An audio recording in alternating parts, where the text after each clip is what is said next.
I am now going to take you through how to start writing your essay, and I want you to start by writing something called a disposition, and I will tell you what that is and how you should do it.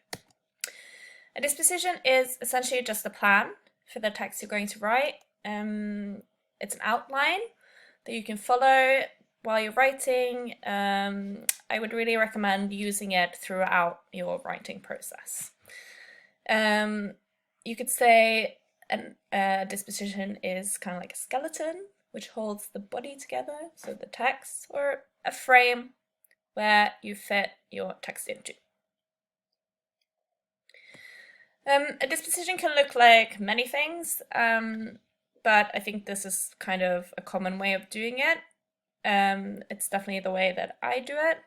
So I have 1 point per paragraph. So I have one for the introduction that I call the introduction, and then I have for each paragraph, so this is a disposition for a 5-paragraph essay, and a conclusion here. Filled out, this is an example. I made a disposition for an essay called Whale Rider and Gender Relations in Moriculture. I've left the introduction part empty because I don't know what I'm going to write in the introduction yet, because I haven't written the text. That's another tip for you. Always write the introduction last, because then you have written the text and you know what you're going to introduce. So the second paragraph here is going to be about moriculture. So I've made a little headline for the paragraph, and I've also put some points in here. I've done the same here. In this paragraph, I'm going to be talking about the movie Whale Rider and the gender relations that it shows. And here again, another topic within the essay. And conclusion, again, I don't know what I'm going to write in the conclusion, so currently I've left it open. But why? Why do we have to write dispositions? The big question. Well, you don't have to, but I really recommend you doing it. It's always good to have a plan for when you're writing, especially longer texts. If you have a disposition with headlines for the different paragraphs, it's quite easy to see where different information fits in when you're doing research.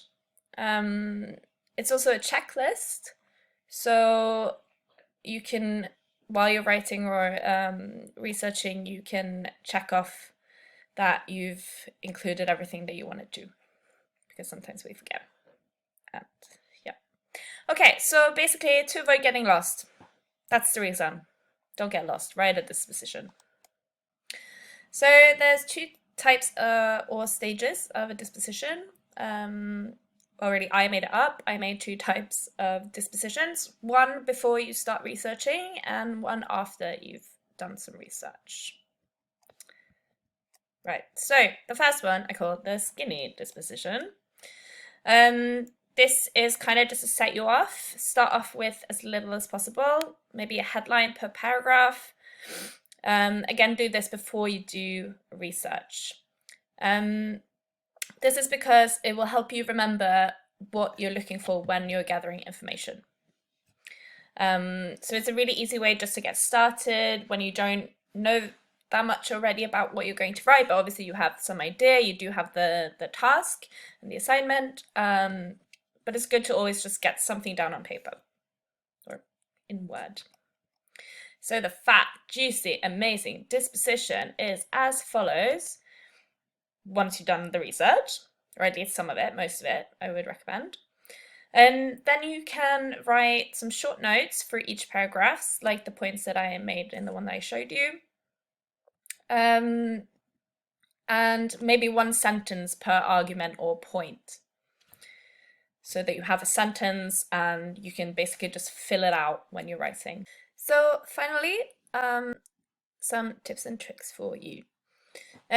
Use your disposition throughout the writing process. Okay, this is really important.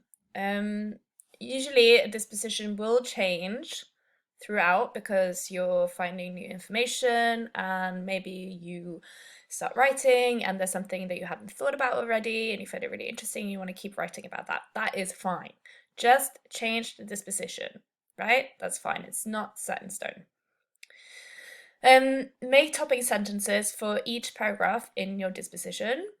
Remember, topic sentences are sentences that tell us about what you're going to say in your paragraph, right? So this is really useful. The disposition should be chronological in the same way that essays are chronological. You build on different kinds of information, right? You start with one paragraph about something, you build onto it to the next, and so on. Don't jumble it all in together. Okay, this is why we have disposition, right? And then always, always, always go back to your disposition after you've written your essay. Again, this is because we use it as a checklist. You then know if you've written what you wanted to write. Okay, so then you're ready. I'm really looking forward to reading your dispositions and essays.